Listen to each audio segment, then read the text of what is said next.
আমার শ্বশুরমশাইয়ের পরে এবার আমার স্বামীর জন্মদিন পালন।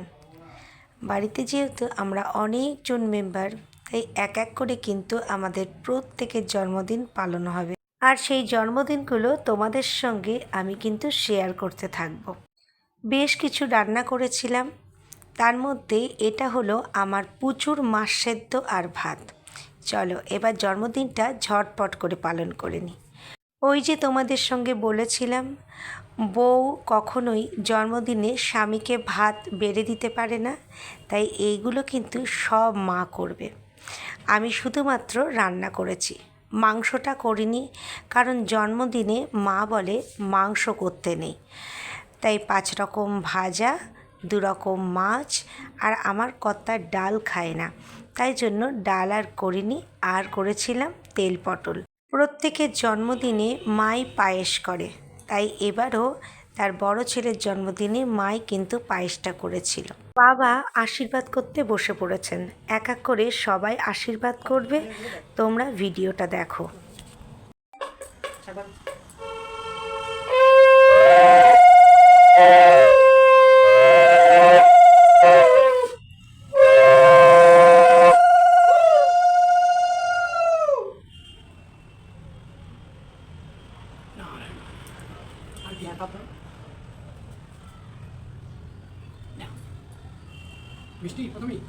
আচ্ছা, ছেলে পেলে কেউ নেই তো বাড়িতে, আরে দুটো মেয়ে থাকলেও থাকে, মামু নেই, মামুনও নেই।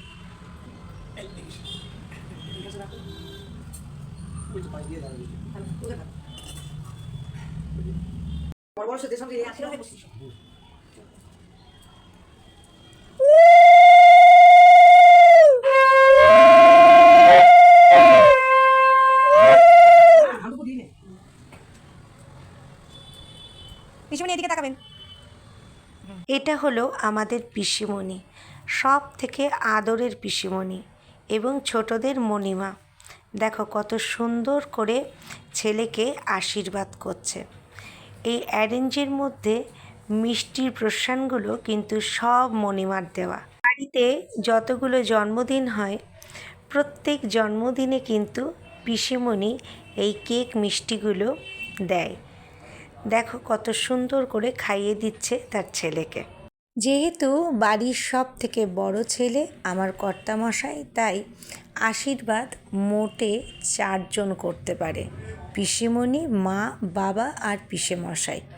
পিসিমণিকে বলছিলাম একটু পাশে গিয়ে দাঁড়াতে, আমি একটু ফটো নেব। তারপরে দেখো আমার বরের মুখে কি হাসি আশীর্বাদের টাকাটা পেয়ে। এটা কিন্তু সবার একটা আনন্দের জায়গা, কি বলো তো? যে যতটুকুনি দিক না কেন, জন্মদিনের একটা উপহার তাদের কিন্তু আশা থাকেই। মা তার বড় ছেলেকে কত সুন্দর করে আশীর্বাদ করছে, কত আদর করে খাওয়াচ্ছে, এটা যেন একটা বড় পাওনা। আজকের দিনটা সোমবাবুর কাছে যেন বড্ড একটা ভালো দিন। দেখো কত টাকা পাচ্ছে, কত আনন্দ তার মনটাই হয়ে উঠছে। মাকে বললাম একটু পাশে দাঁড়াতে, ফটো তুলব। এইবার দেখো তোমাদের একটা কাজের ঝিকে দেখায়। আজকে সারাটা দিন পরিশ্রম করে রান্না করার পরে আমার একটু ড্রেস চেঞ্জ করার সময় হয়নি। যেভাবে ছিলাম সেভাবেই তোমাদেরকে একটু দেখিয়ে দিলাম। চলো এবার যাব পিসেমশাইয়ের ঘরে। আমার পিসশ্বশুর বসে রয়েছেন, সোমবাবুকে আশীর্বাদ করবে। উনি একটু অসুস্থ, তাই এখন আর উঠতে পারেন না, কিন্তু আমার কর্তামশাই চলে যায় প্রতি বছর তার কাছে একটু আশীর্বাদ নিতে। বড় ভালো লাগে। বড়দের আশীর্বাদের থেকে বড় পাওনা আর কি হতে পারে বলো? এই স্মৃতিগুলোই তো আমাদের কাছে সম্পদ, বলো? কত সুন্দর স্মৃতি, এগুলোই ফেসবুকের ফ্রেমে চিরতরে আটকে রাখছি। সোমবাবুর বড় মেয়ে চলে এসছে আজকে। কি নিয়ে এসেছে দেখো, বাবার জন্য কেক নিয়ে এসেছে। তাই বাবাকে বসিয়ে দিয়েছে সন্ধেবেলা তার উপহারের জামাখানি পরিয়ে আর কেকখানি দিয়ে।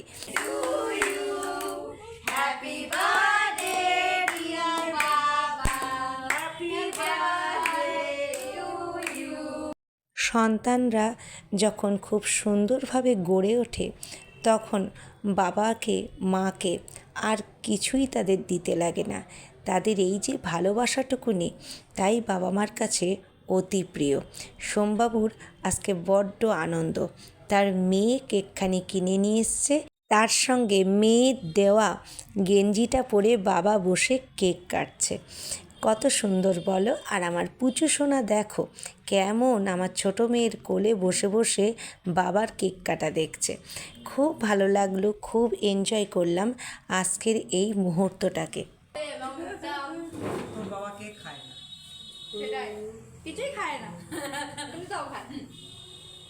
নিয়ে নিয়ে নিয়ে নিয়ে নিয়ে। দেখ মাম্মা, পাচ্ছিস? কাল চলে গেছে। ওই যে ওইটা চলেছে না, ওই জন্য ভয় পেয়েছে। টোটোটা নিয়ে গেছি। ভালো লাগো। সোমবাবু প্রত্যেকে কেক একটু একটু করে খাইয়ে দিচ্ছে, শেষে আমাকেও একটু আঙুলটা চাটিয়ে দিল।